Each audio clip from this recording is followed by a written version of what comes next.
Hello friends, आजच्या YouTube लेक्चरमध्ये आपण लिमिट पाहणार आहेत. लिमिट आपण काय शिकतो बघा. इयत्ता 11वीमध्ये आपण सर्वात फर्स्ट सेट पाहिला होता. ठीक आहे, सेट पाहिला होता. सेटमध्ये आपण union of two sets, intersection of two sets, complement of a set, सेटचे टाइप्स, या साऱ्या गोष्टी शिकलो होतो आपण. सेटच्या नंतर आपण पाहिलं होतं पहा कार्टेशियन प्रॉडक्ट. कार्टेशियन प्रॉडक्ट म्हणजे जर दोन सेट्स असतील तर त्यांचा कार्टेशियन प्रॉडक्ट कसा येतो हे आपण याच्यात शिकलो A क्रॉस B मध्ये. ठीक आहे, ज्यांनी पाहिलेलं नसेल त्यांनी सेट, रिलेशन, फंक्शन हा टॉपिक पहा, कारण सेट ही सर्वात बेसिक कन्सेप्ट आहे जेव्हा आपण लिमिट पाहतो त्याच्यासाठी. कारण लिमिट आपण फंक्शनचं घेत असतो आणि फंक्शन म्हणजे काय हे तुम्हाला माहीत अगोदर पाहिजे की फंक्शनची डेफिनेशन काय असते. ती डेफिनेशन माहीत असण्यासाठी तुम्हाला सेट माहीत असणं महत्त्वाचं आहे. आणि सेट आला की कार्टेशियन प्रॉडक्ट काय असतो तो माहीत असणं महत्त्वाचं आहे. कार्टेशियन प्रॉडक्ट झाला की आपण शिकवत असतो रिलेशन्स. ठीक आहे, कार्टेशियन प्रॉडक्ट आणि relation is the subset of Cartesian product. ही पण डेफिनेशन तुम्हाला तिथे भेटून जाईल. रिलेशन झाल्यानंतर आपण शिकतो पहा फंक्शन्स. रिलेशन्स झालं की आपण शिकतो काय फंक्शन्स. टोटल या सिरीजमध्ये आपल्याला शिकावं लागेल की अगोदर सेट, कार्टेशियन प्रॉडक्ट, रिलेशन्स, त्याच्यानंतर फंक्शन्स, आणि फंक्शन्स झाल्यानंतर फंक्शनचे टाइप्स वगैरे सारे याच्यामध्ये येईल. त्याच्यानंतर 1-1 फंक्शन काय असतं, ऑन टू फंक्शन काय असतं, 1 टू मेनी काय असतं, मेनी टू 1 काय असतं, मेनी टू मेनी काय असतं, या टाईपचे सारे फंक्शन्स तुम्हाला इथं लक्षात येतील. फंक्शनचे टाइप्स, पॉलिनॉमियल फंक्शन काय असतील, रॅशनल फंक्शन काय असेल, कॉन्स्टंट फंक्शन काय असेल, सिग्नम फंक्शन काय असेल, त्याच्यानंतर ट्रिग्नोमेट्रिक फंक्शन काय असेल, या साऱ्या टाईपचे फंक्शन्स आपल्याला याच्यामध्ये पाहिजेत, शिकायचेत आणि त्याचे ग्राफ व्यवस्थित काढून घ्यायचे. ठीक आहे, त्याच्यानंतर आपल्याला शिकायचं जेव्हा फंक्शन शिकतो ना आपण, फंक्शन इतका पोर्शन तुम्हाला येतोय हे लक्षात घेऊन आपण लिमिट शिकणार आहेत. फंक्शन झाल्यानंतर आपण शिकणार आहेत लिमिट, आणि लिमिटच्या पुढं आपल्याला शिकायचंय पहा कंटिन्युटी,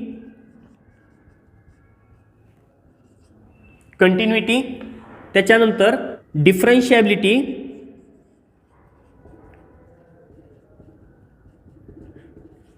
हे इथून 12वी चालू होतं. कंटिन्युटी, डिफरन्शिएबिलिटी, हे झाल्यानंतर मग ॲप्लिकेशन ऑफ डिफरन्शिएबिलिटी,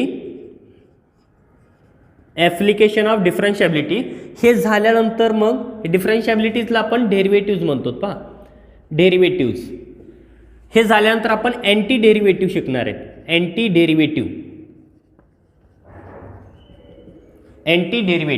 डेरिव्हेटिव्हलाच आपण म्हणतो इंटिग्रेशन्स.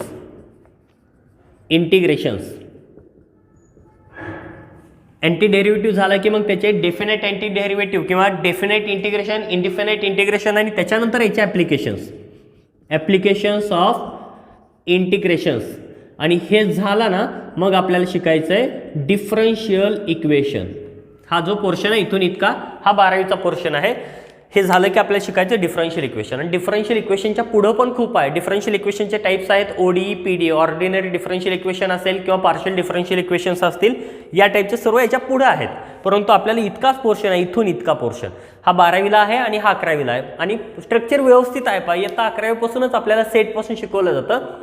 सेट काय असतं, कार्टेशियन प्रॉडक्ट काय असतो, रिलेशन काय असतं, फंक्शन काय असतं, त्याच्यानंतर लिमिट ऑफ अ फंक्शन काय असतं, आणि त्याच्यानंतर कंटिन्युटीच्या पुढे हे काही 4-5 टॉपिक्स असतील. म्हणजे तुम्हाला ज्या काय गोष्टी इयत्ता 11वीत आहेत त्या सर्व गोष्टीचा उपयोग तुम्हाला 12वीमध्ये होणार आहे.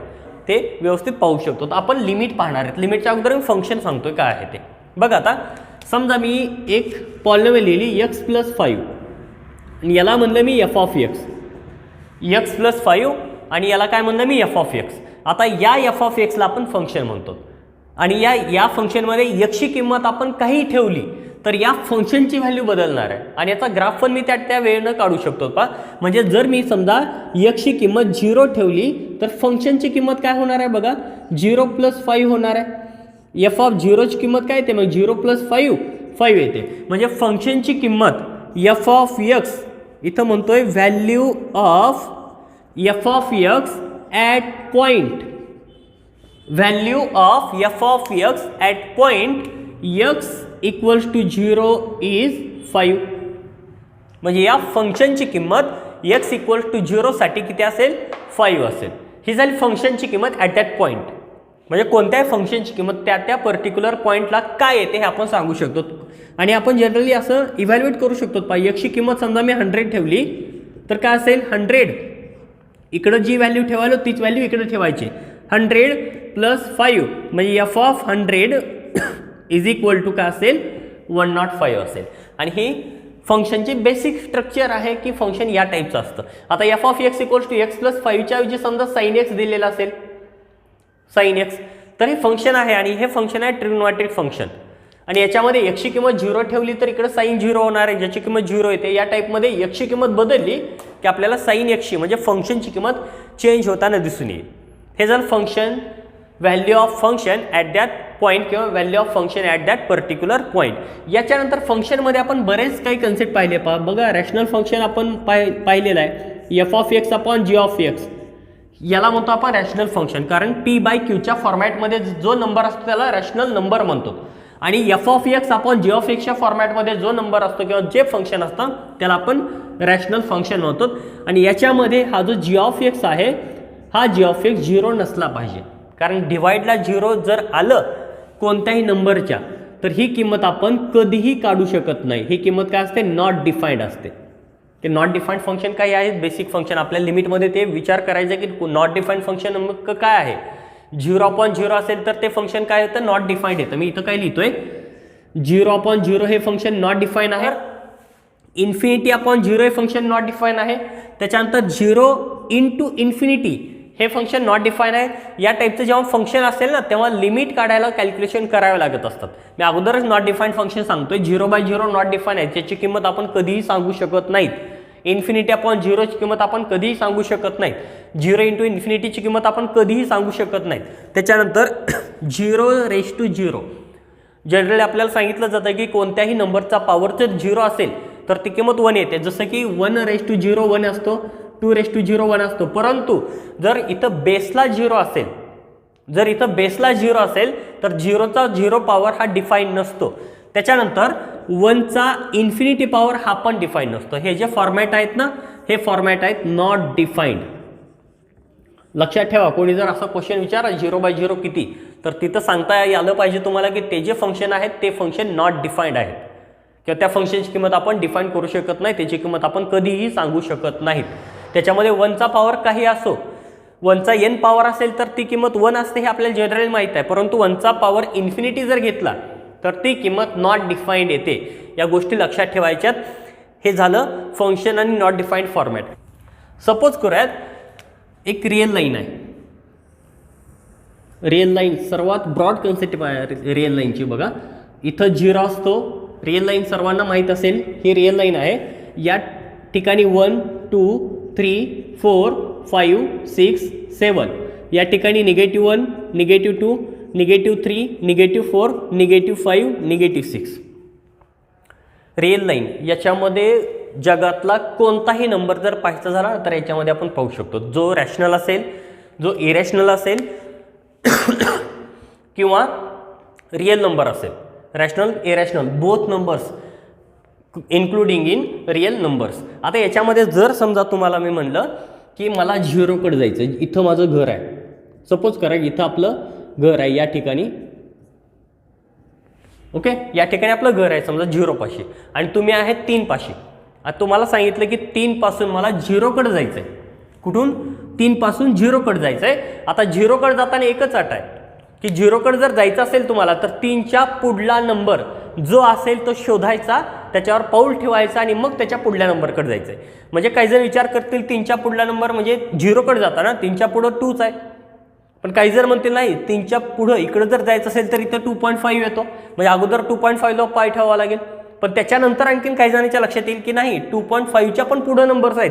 2.9 इथं नंबर आहे, म्हणजे 3च्या पुढं इकडं जाताना आपल्याला 0 कडे जाताना 3च्या पुढं जायचं आहे, म्हणजे 3च्या लेफ्ट हँड साईडला यावं लागेल 2.9ला. पण त्याच्याही पुढे जाऊन काही जण विचार करतील की 2.9च्या आणि 3च्या मध्ये पण खूप सारे नंबर्स आहेत जे की 2.99 असेल, 2.999 असेल, 2.9999 असेल.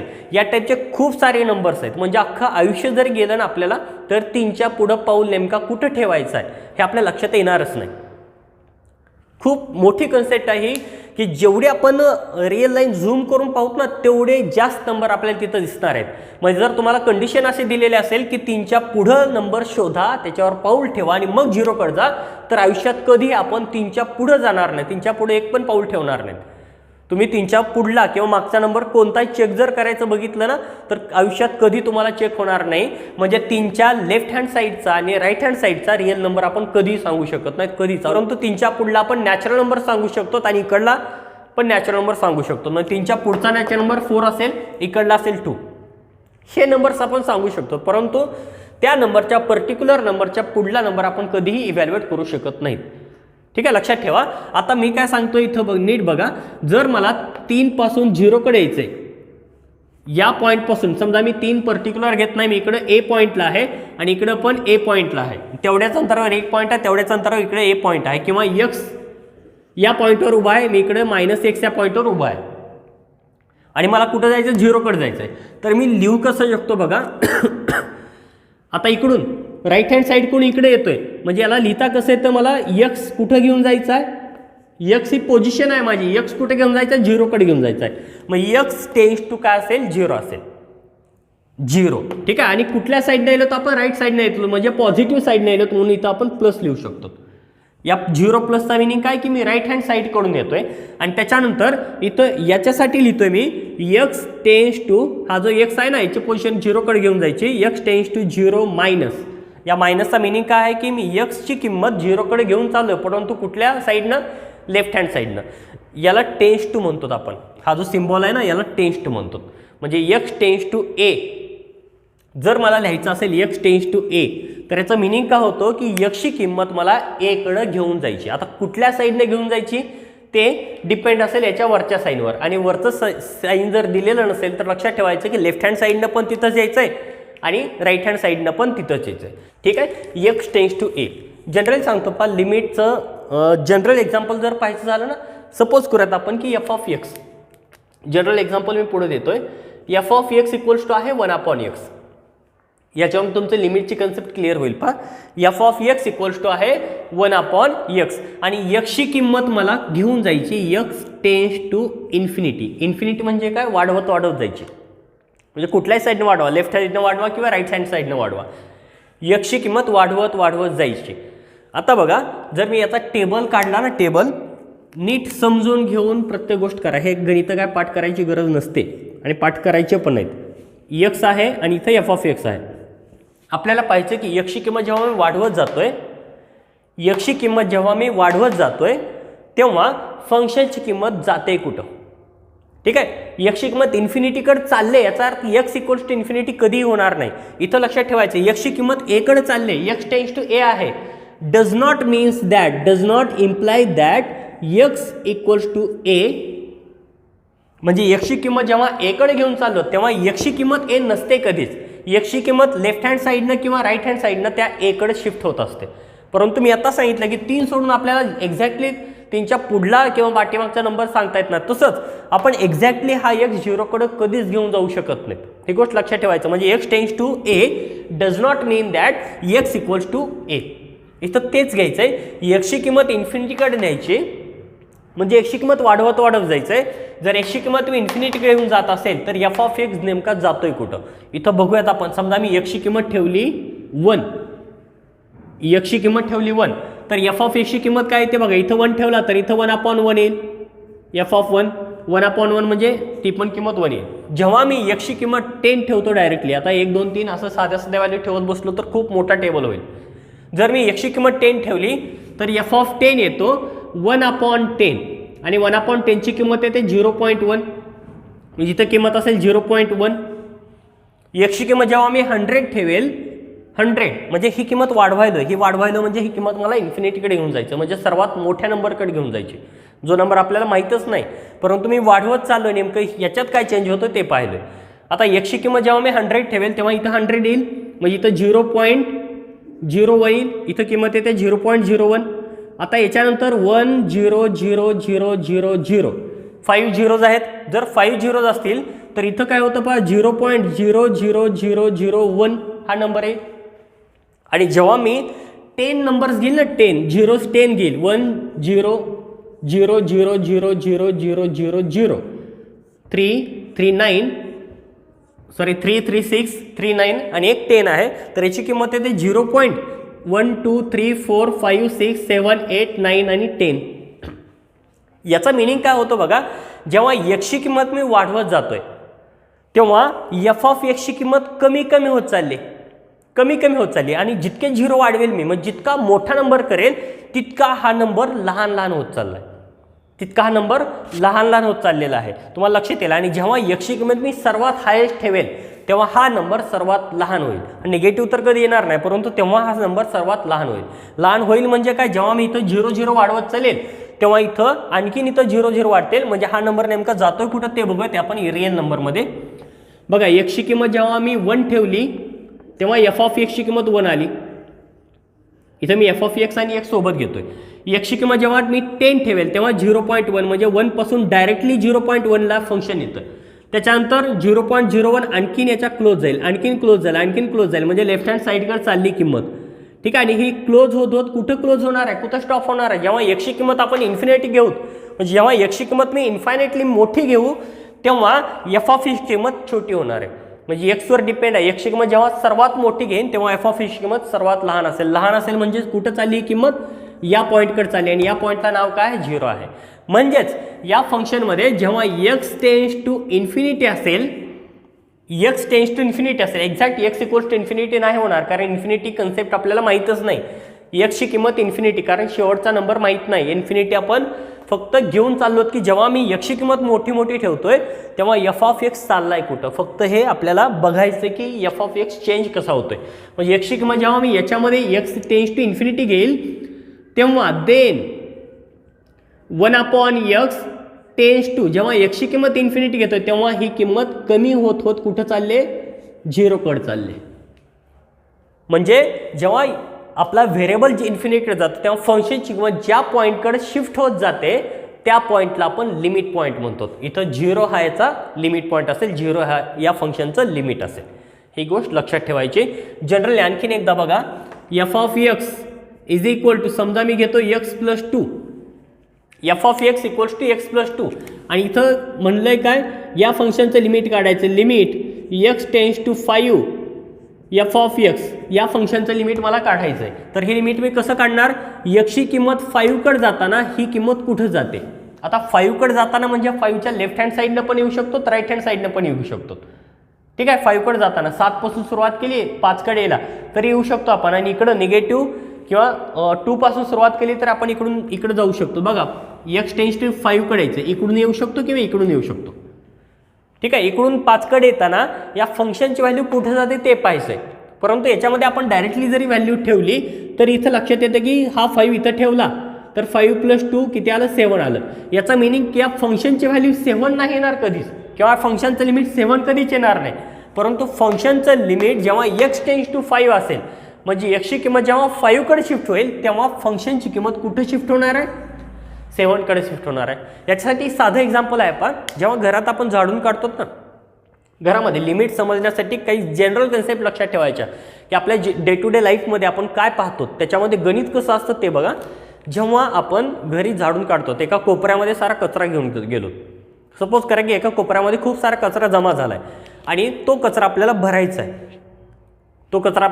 आहे. एक प्लॅस्टिकचे हे असते पहा, सुपली टाईप, सुपली ठेवून जर आपण कचरा भरत चाललो ना, तर कचरा जेव्हा भरतो आपण तेव्हा कचरा भरल्यानंतर तेव्हा सुपली उचलतो तर आपण मग खाली एक लाईन दिसते आपल्याला केराची, जे काही कण आहेत ना छोटे छोटे, ती लाईन दिसते. त्याच्यानंतर आणखीन आपण दुसरा प्रयत्न केला, आणखीन उचललं तर आणखीन छोटी लाईन दिसते. तिसरा प्रयत्न केला, आणखीन छोटी लाईन दिसते. म्हणजे आपले प्रयत्न जितके वाढवल चाल तितकं ती जी लाईन आहे ना त्याची ब्रेड जी आहे ती लहान लहान होत जाते, म्हणजे त्याची जाडी जी आहे ती लहान लहान होत जाते. परंतु असा क्षण कधीच येणार नाही की ती लाईन अख्खीच्या अख्खी नष्ट होईल, म्हणजे अख्खाच्या अख्खा कचरा आपला त्या सुपलीमध्ये येईल. म्हणजे आपले प्रयत्न जितके जास्त होतील तितके ती लाईन कशी होईल, कमी होईल. म्हणजे प्रयत्न जर आपले इन्फिनिटीकडे घेऊन गेलो तर ती जी लाईन आहे त्याची जी जाडी आहे ती 0 कडे शिफ्ट होत असते. ही जनरल कन्सेप्ट आहे की म्हणजे आपले प्रयत्न जर वाढवले तर त्या लाईनची किंवा त्या फंक्शनची म्हणजे त्या कचऱ्याची जी लेंथ आहे, ब्रेड्थ आहे ती कमी होणार आहे. म्हणजे त्या कचऱ्याची जी ब्रेड्थ आहे ती डिपेंड कशावर आहे, आपल्या प्रयत्नावर आहे. तेच इथं आहे की या फंक्शनची जी किंमत आहे या फंक्शनचं जे लिमिट आहे ते डिपेंड कशावर आहे, या एक्सवर डिपेंड आहे. म्हणजे हा एक्स नेमका कुठं चाललाय किंवा एक्सच्या किमती नेमक्या काय यायल्यात त्या किमतींना आपण लिमिट म्हणत असतो किंवा त्या फंक्शनच्या व्हॅल्यूला आपण काय म्हणत असतो, लिमिट म्हणत असतो. आता लिमिटमध्ये दोन कसे टाईप आहे, लेफ्ट हँड लिमिट आणि राईट हँड लिमिट. जेव्हा लिमिटमध्ये मी मगाशी सांगितलंय जर समजा मला या झिरोकडे यायचं असेल आणि इकडून येत असेल तर त्याला म्हणतो आपण राईट हँड लिमिट. आणि लिहायचं कसं याला लिमिट, समजा एखादं फंक्शन दिलेलं असेल f of x is equal to याचे काहीतरी व्हॅल्यू असेल आणि या फंक्शनचं लिमिट घ्यायचं लेफ्ट हँड आणि right hand. F of x चं limit x tends to a प्लसचा मिनिंग काय, एच्या राईट हँड साईडनं, म्हणजे ही लाईन जर असेल हा ए जर असेल तर एच्या राईट हँड साईडनं आपल्याला व्हॅल्यूज घ्यायच्यात कुठल्या, एकडे शिफ्ट होणार आहे. म्हणजे x tends to a plus f of x, याला म्हणणार आपण लेफ्ट हँड लिमिट. याला म्हणणार आपण right hand limit. Right hand साईडकडून इकडे व्हॅल्यू यायला. याच्यानंतर जर समजा मला इकडल्या साईडनं एकडे यायचं असेल म्हणजे लेफ्ट हँड साईडनं यायचं असेल तर त्याला कसं लिहिणार, left hand limit is equal to limit x tends to A minus F of x. याला म्हणणार आपण राईट हँड लिमिट आणि याला म्हणणार आपण लेफ्ट हँड लिमिट. आणि जर या दोन्ही किमती इक्वल असतील, तर limit of function exist at all time at all value. म्हणजे जर या दोन्ही किमतीत left hand limit is equal to right hand limit असेल तर त्या ठिकाणी आपण फंक्शनचं लिमिट एक्झिस्ट आहे असं म्हणतो. ठीक आहे, म्हणजे फंक्शनला लिमिट आहे की नाही चेक करण्यासाठी तुम्हाला लेफ्ट हँड काढावं लागेल आणि राईट हँड लिमिट काढावं लागेल. आणि जर left hand right hand limit दिलेलं नसेल, डायरेक्ट अशा टाईपचं फंक्शन दिलेलं असेल तर आपण इथं डायरेक्टली एक्सची किंमत ठेवू शकतो. आणि एक्सची किंमत ठेवून जर व्हॅल्यू आपल्याला भेटत असेल तर त्या ठिकाणी आपण काय म्हणणार आहेत की लिमिट डायरेक्टली एक्झिस्ट आहे. आता या ठिकाणी जर पाहिलं आपण आणि एक्सची किंमत जर झिरोकडे घेऊन चाललो आणि याचं लिमिट काढायचं समजा, तर एक्सची किंमत 0 असताना 1/, एक्सची किंमत काय होईल 1/0, जे की नॉट डिफाईन्ड आहे. कारण डिवाइडला 0 असेल तर तो नंबर कोणताही नाही जो याला डिफाईन करेल. म्हणजे या टाईपचं जे फंक्शन आहे एक्स टेन्स टू 0 साठी ते फंक्शन डिफाईन होणार नाही. म्हणजे लक्षात ठेवायचं की जे मगाशी मी नॉट डिफाईन्ड फॉर्मॅट लिहिले होते त्या टाईपमध्ये जर एखादा फंक्शन येत असेल तर त्याचं लिमिट पण नॉट डिफाईन असेल. त्याला आपल्याला कॅल्क्युलेशन करून नॉट डिफाईन्ड फॉर्मॅट इलिमिनेट करावं लागेल.